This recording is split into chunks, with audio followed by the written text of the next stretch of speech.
I lost my mom just recently. You didn't lose her. She was, okay, she made her transition. Yeah. I know the words. This is just hard. I lost my brother 20 years ago. No, you didn't.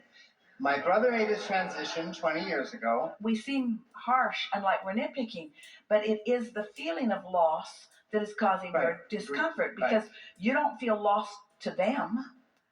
So why do they feel lost to you? Because you've been training yourself, like most other humans, to need the condition of them in order to find them. Find the uncondition of them, because they are aware of you and loving you and focused to you and through you and giving you ideas. You are in the receiving mode often, but when you call them lost, you're not.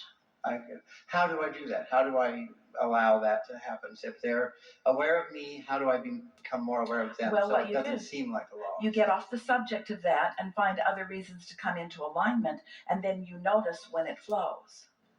It's sort of like the conversation that we began with today about Alzheimer's. You don't focus on the absence of them. You focus upon something that you don't feel uncomfortable about. Okay.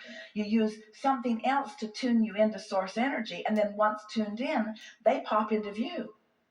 Have you ever had the experience with someone that you care about that is no longer physically focused with you in the action-oriented way that you're accustomed? And you're moving along and you're not thinking about that. So that loss is not active in your vibration. In fact, something very aligning is active in your vibration. And then your thoughts turn toward them. And for a split second, you feel joy. And then you turn it to something that doesn't feel joyful as you now look at the absence of them. You ever have a song pop into your head for no reason? That's because they are presenting something to you, and through the path of least resistance, you're finding the song. You're finding the words or the idea, the theme, through the song, but then sometimes it reminds you that they are not there, and then you choose to focus on their absence rather than their presence. When it is our promise to you, they are always present. Okay. Always present. Thank you very much. We jumped right in the middle here when you used the word loss. Right. And we made you a little defensive as you wanted to explain that you know the difference. But now you can really feel the difference in a stronger way. So the words that you use don't matter. You're right. The words don't matter. In that feeling of loss, you can't be in the receptive mode of something that's presenting itself to you. It's just so recent, it was just so recent. She died the day after my birthday. Yeah. So that meant a great deal to me.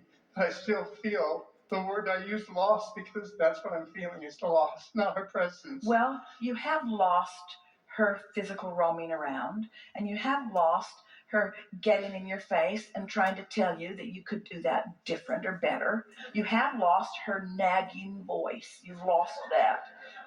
Being playful with you is not helping. You have lost the physicality. You see, you're so good at translating vibration through your eyes and through your senses that you feel like when there's a vibration that you can't translate in that way, that it isn't there.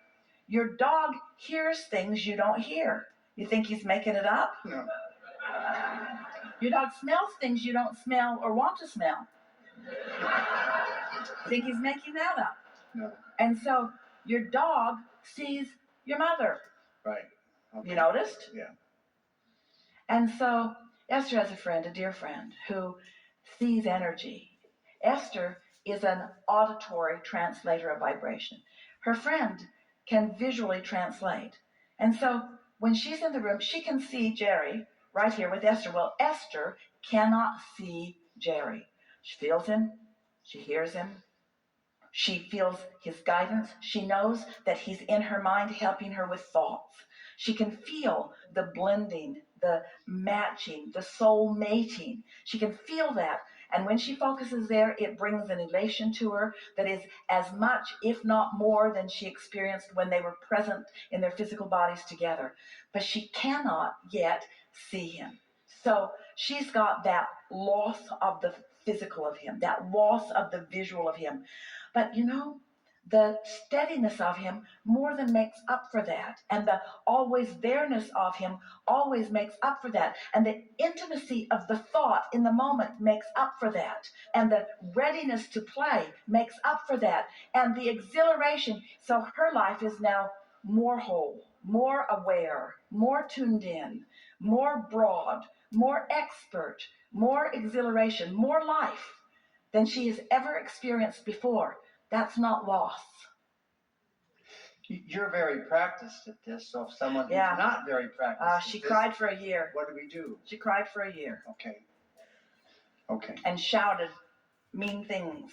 Okay, thank you. In other words, it's not easy. The transition is not easy. Right. But it's our promise to you that it doesn't need to be so hard.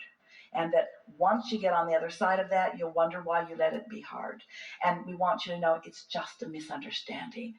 And it starts with thinking you've lost something, when really the potential of finding something so much more is there.